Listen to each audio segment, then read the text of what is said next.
Yes, just as I was saying earlier, why is it that broken relationships are on the increase in the 21st century?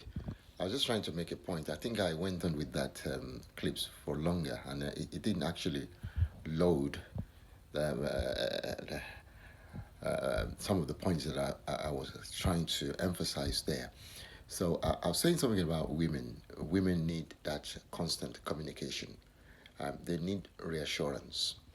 Um, and they also need time because with women, when it comes to tantrum, it is much more prolonged with a woman, as opposed to a man. A man throws tantrum and within a short time he's forgotten all about it and he's moved on. So relationship in a sense where there is no maturity, where there is no dedication, where there are other interferences that filter into that relationship, it weakens the home, it weakens the relationship, and then misplaced priority. Misplaced priorities takes a relationship on a very reckless journey, where other things begin to play into that home, and where care is not taken, and things things can get out of hand. I've I've just made a list of what I presume to affect relationships. Um, when people cannot reconcile, when they cannot reconcile, a relationship is better broken. It's called damage limitation. That is one of the reasons. At least that is one of the reasons that people um, bring to the surface that we can not reconcile. We cannot reconcile. Um, it might be that the other person wants out. He or she wants out by all means. She just want to get out of that relationship. So any excuse that we cannot reconcile, she may want reconciliation. He may not want. Maybe because he gets something from somewhere else, and he rather want to be there. Or maybe there is a third party. And where there is a third party in a relationship, that third party, if that third party is a strong, maybe he or she's got money, has got a clout, he would eventually affect that relationship. And the relationship that is in trouble, when there are two people in that relationship, they are traumatized. And one is much more traumatized than the other. And this other person, or he or she, this other third party, is quite influential, quite powerful. That relationship would not last. Eventually, the woman or the man will go to that third person. Eventually, that relationship itself will get into troubled waters. It's just a question of time.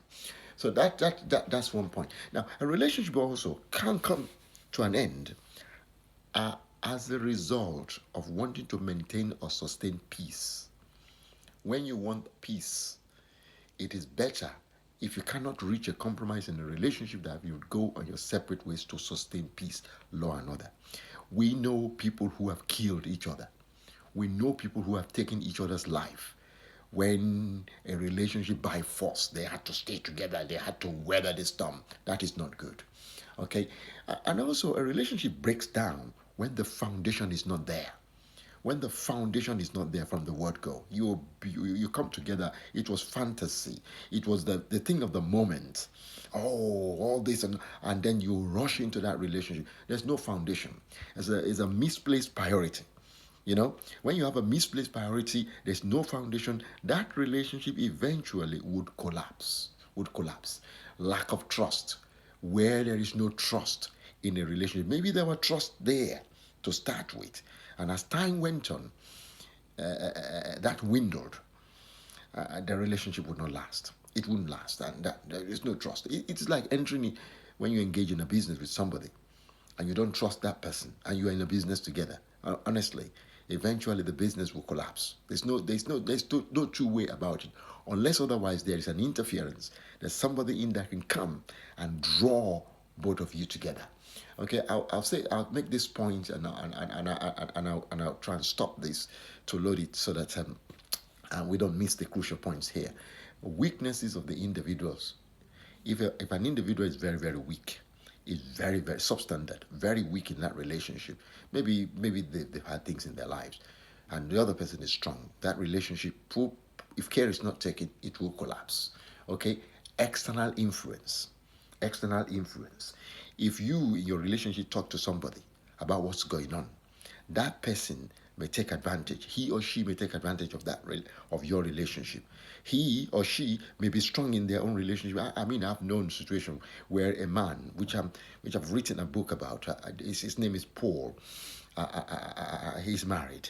He's happily married in his own relationship, or maybe supposedly happily married, and has taken advantage of a troubled relationship.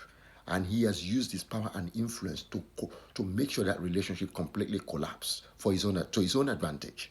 So he's having his cake and he's eating it at the same time. So this man, Paul, a married man, get together with this woman. Let me just call her Charcoal. Give her the name Charcoal, and they're together in that relationship now, enjoying every part of it.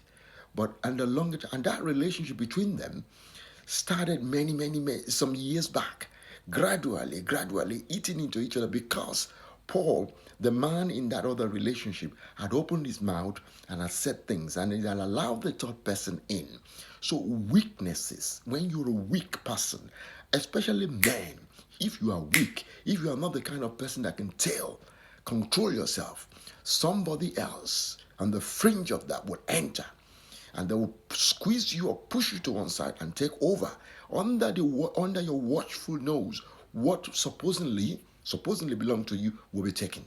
And I tell you one thing: what that woman don't give you, they will give in abundance to that other person. I'll come back on this channel again and provide you with much more relevant information on relationship. And the key thing here is communication and love. See you in a bit.